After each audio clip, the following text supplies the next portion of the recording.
All right, here we go. Today we have Peter Chin, a.k.a. Kid Jai, the former leader of the Chinese gang, the Ghost Shadows, who was sentenced to 35 years in prison for RICO. He's now out after doing 20 years. Welcome to Vlad TV. Thank you for having me. Well, you have a very interesting story, and I want to get into the whole background in terms of how you came about and the things that you got into. Now, before you were actually born, a lot of Chinese immigrants actually came to Chinatown in New York. Yeah, correct. And they created something called tongs. Yeah, they was here before me, of course. Yeah. Yes. Yeah. So describe what a tong is.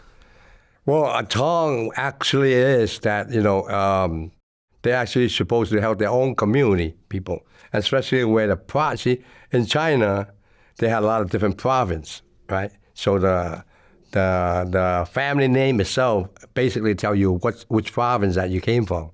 And just say, back in the day, usually it's Cantonese people. There wasn't much Taiwanese people or any other, group of village that came to New York. Actually, from the history of it, you knew that it came from California, right? From from those back in the days where they do the railroad. Yeah.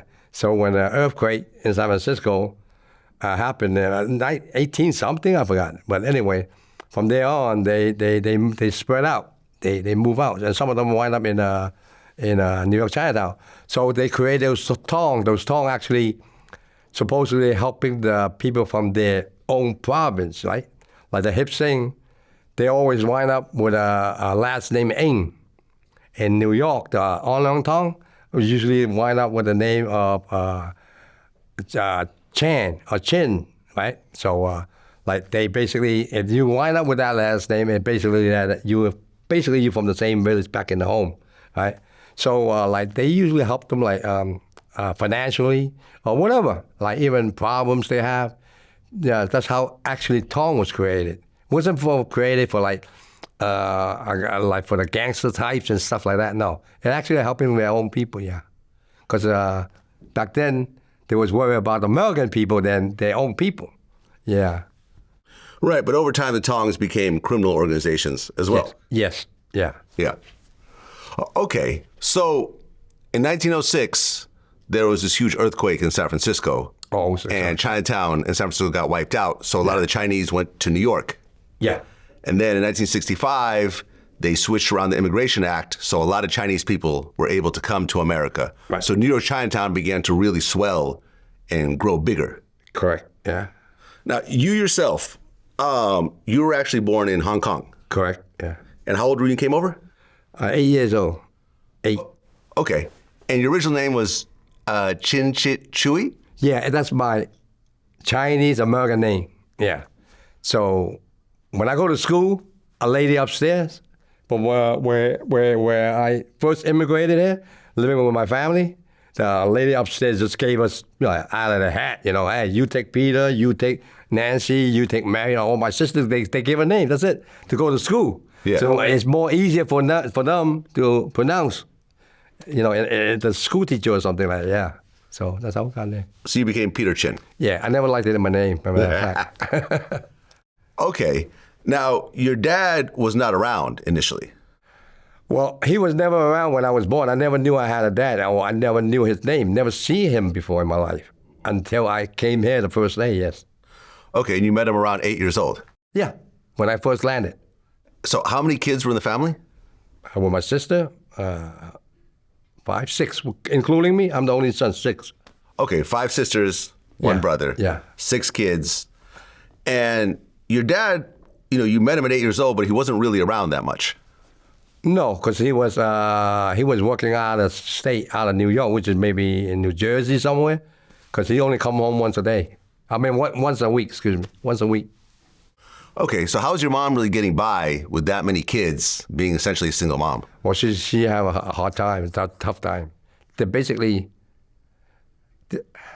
book is basically about her. Yeah. Okay, so you get put in school, but your mom takes you out of school. She didn't take me out of school. But what happened? The one that she took me out of school when I was in Hong Kong. Uh-huh. She knew that we was getting ready to come here. The first, we talk about the one that she took me out of school. That's when I was like six years old, when I was in Hong Kong. Mm-hmm. The first day I was attending the Chinese school back in Hong Kong. So I was very excited when I was a kid. Oh, wow, I finally get to go to school. So my mother already had my, a uniform ready. Back in Hong Kong, everybody wear a uniform. So I had my uniform, white shirts and blue shorts and everything, and sandal. Last thing she put on me was a sandal. I said, Mom, my sandal got a hole. Right? So I always cherish my shoes. Every shoes I had, I kept them. Even the first pair that I had many, many years ago, I shined them. I clean my shoes. This is my hobby. But anyway, she says, I says, I have a hole, Mom. She said, oh, just wear them for now, I know that, yeah, she wasn't making any money. She was depending on the money that my grandfather sent it back, a small check or something like that. Yeah. So that's how we survived. Look, everybody was basically about 2 years different, my sisters. So the older sister probably older than me, like maybe 5 years, 6 years.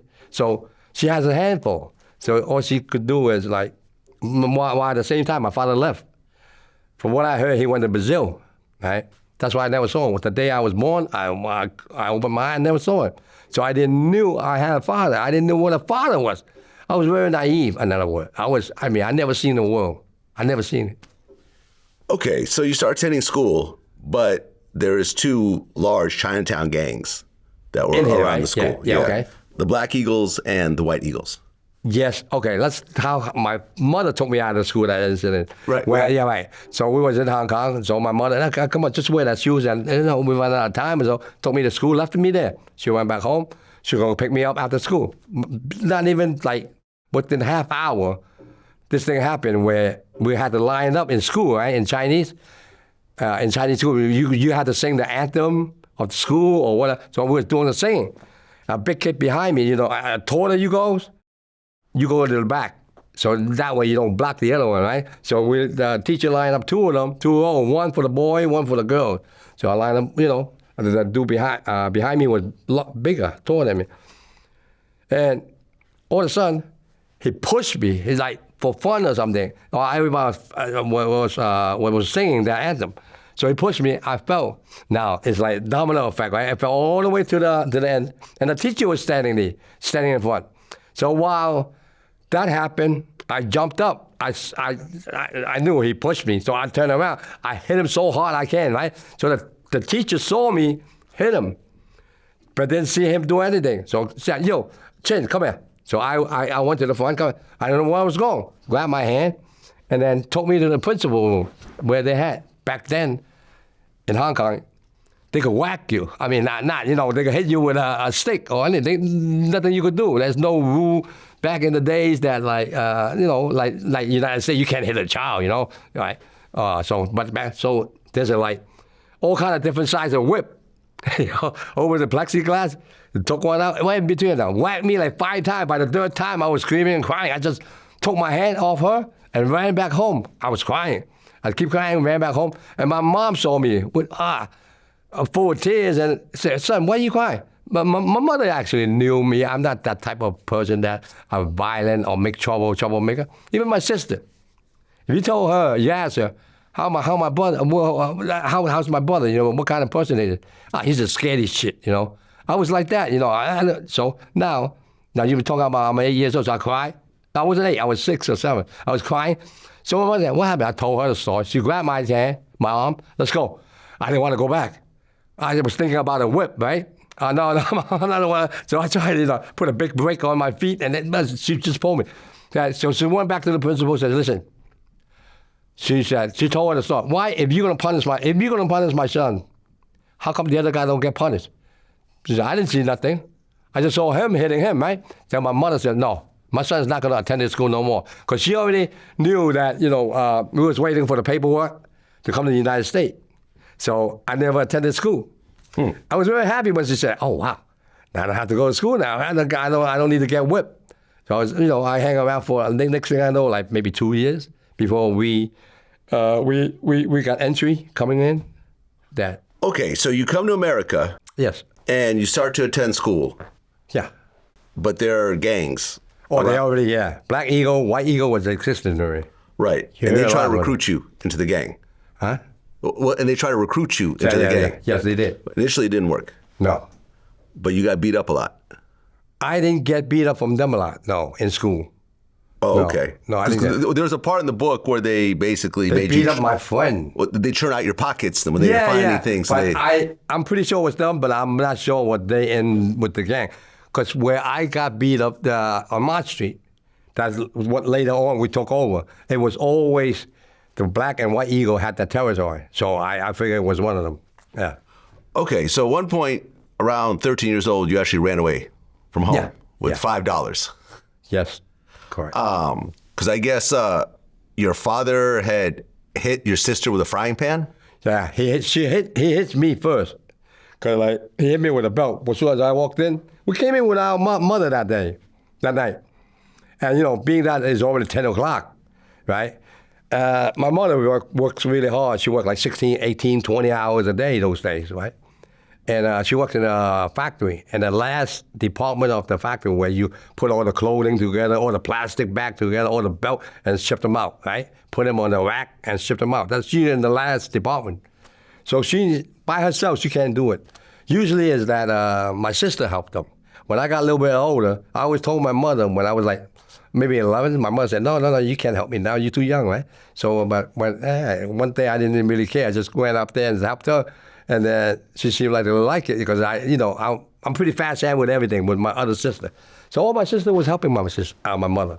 Mm-hmm. So we came home with my mother, and my father was like, I guess he was drunk or not, but half the time he's fucking drunk anyway, right? So none of us, or my sister had any like a family tight with a father, daughter, or a son that talks, No, we never had that occasion, never. If we saw him coming from the kitchen, we were going to walk out from the kitchen, going to the living room. And so we see him coming this way, we're going back that way, like that, It was a bad environment. So, but what he did to me, I didn't care because why? I never cried, not once, not even the day until the day that I left the house. If I could see if he whipped me or hit me, had a reason, a little bit of reason, I could see. But no, he lost money, he gambled, he gets drunk, he don't care. So that night, when me and a couple of my sisters came home with my mother, finished working, 10 o'clock, we opened the door. The first thing he says, where you guys went and fucking play or somewhere, right? Something like that. Play, I said. I didn't say nothing. I said it to myself. So I walked to my bed, on the bottom bunk. I was taking my, I didn't have shoes then, I had sneakers. The Polecat. You remember Polecat back in the day, right? So I was taking my shoe. He come inside and whipping me with a belt. They keep whacking me with a belt. I didn't cry. But when he finished, because it didn't take the pressure that he wants it. Like, he wanted to see me cry, I guess. I never cried once. So when he just gave up beating me, he walked all the way in the back of the kitchen because like, what I call a railroad train apartment? Mm-hmm. Yeah, from one end, yeah. One back window, I could see the other street. The front window, I could see another street, right? So he walked all the way to the kitchen. So while I was thinking about, I was too young. So one of my sisters was preparing dinner. And two of them were actually preparing dinner. One helped the other, and my mother was in the bathroom taking a shower. I knew that day when I left, my mother didn't even know until she came out of the bathroom.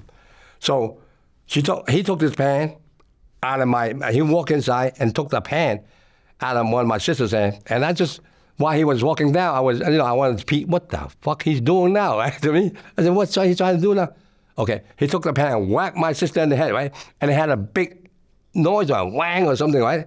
I just said, that's where all my tear came out, and that's it. So I pointed at it. It was quite a distance, because like I say, there's one back window to the other window. I had the door open, the lock already.